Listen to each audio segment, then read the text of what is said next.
Okay, welcome to this video that is introducing how to use the Grapheme practice with PowerPoint. And also I want to show you some of the back information on the Grapheme cards, try to introduce you to that a little bit. So this is the PowerPoint. So this goes through all of the 88 graphemes that we have and the phonemes that are attached. We do want to remember that if there's just one dot, that means that the grapheme has one phoneme that's attached to it. And if there's multiple dots, like this one here, that means that there's more than one. And specifically, the number of dots is the number of phonemes that each one makes. So if we go up here to the top, we're at the T grapheme, then what we would do is if we're not sure what this is, the first thing we should do is we should try to say it, especially if we've been practicing.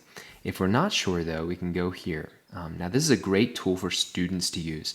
You right now are a student of the program, so I hope that you'll take your time to really learn these. You can learn them with the modules. The modules will introduce certain graphemes in a certain set, and it's going to be hard to memorize all of them all at one time, so I would do it within the sets that each module does, and I would take 1 week to do every module. That would be a good speed for you to work through it, make sure that you understand the information. So when I'm ready to hear the sound, I'm going to go ahead and hit this button, and that's going to play the sound for me. I'm not sure whether or not you were able to hear that or not, but that would be the T sound. This next one, we have 3 sounds. Ah, O, oo. And so when we hit that play button, it will play the sounds and we don't have to guess at what those are.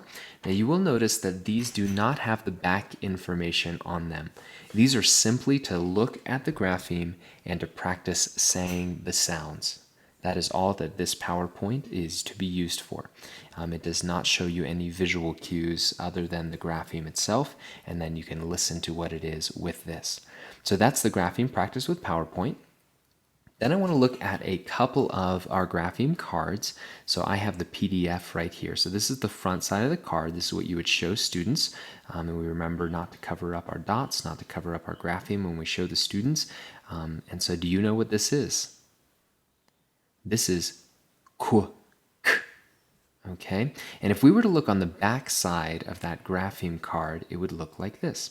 It is grapheme number 21. Remember, 1 through 26 all will need to be learned by the students. Even if they're starting for the first time, we want to teach all the 1 through 26 graphemes. Okay, and this has 2 sounds that it makes, and they are these 2 sounds. So the word we use for sounds is phonemes. So these are the 2 phonemes. We have K, K. Now you'll notice that we should emphasize the first sound more than the second sound. That's because this second sound of the QU grapheme, the K grapheme, this is a very rare sound that QU will make. So we want to make sure to emphasize this one, K. Okay, now the student should learn these 2 sounds, but it will most often make this sound here, K. And there's also a rule here. So it says often review Rule 10. Q always needs a U. U is not a vowel here. So we'll often want to review that rule with our students before we move on, because we want them to remember that when we write a Q, we should always write a U with it. Let's look at one more grapheme here. So this has 4 sounds. This is the back side. So this is grapheme number 30. And these are the 4 sounds that it makes. Ow, O, oo, and then the student would repeat it. Now notice I say writes here on all these grapheme cards. It's not necessary that they write it each time. This is just for when you're doing specifically your grapheme quizzes that we'll talk about later in this section, this module. Okay, so here's some keywords. Now, make sure you focus on this. Students should not memorize these words. These are not for you to teach the students so that they would learn these. These are for you as the teacher to remember the sounds. Okay, so if you're not sure, ow, o, oo, when does it make it? Or you look at this phoneme and you wonder, what does this phoneme mean? I can't remember. What sound is this? Here it says, oo, tour, tour. Okay, oo. So this is the oo phoneme. So ow, o, oo, Do not teach the students these words. We do not want them to connect the sounds to the words. We want them to connect this grapheme with 4 sounds. So they should be able to look at this and say ow, o, oo, That is the goal, because that will help them the most in their reading and in their ability to spell. Now, I do add information, like you remember the QU, we added the rule number 10. Here's some more information. It says this grapheme has a fun set of gestures that help it to be memorable to students. I'm not sure that my wife is the one who originated this, but she is the one who taught me to do it. And that is you hit your left shoulder as if you're in pain, hitting a bumblebee, ow!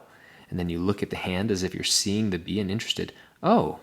And then you become disgusted when you realize you've just squashed a bug in your hand, ew!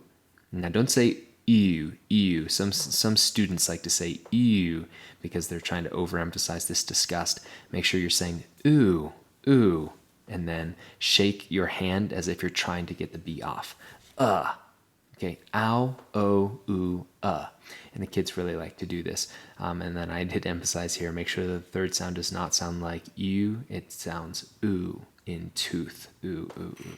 Okay, so thank you so much for your time looking at this with me. These were the Grapheme card, the backings that I wanted to introduce to you. And also I wanted to introduce you to this PowerPoint and how to use it, how students can use it, and how you can use it yourself to go through and practice the different sounds.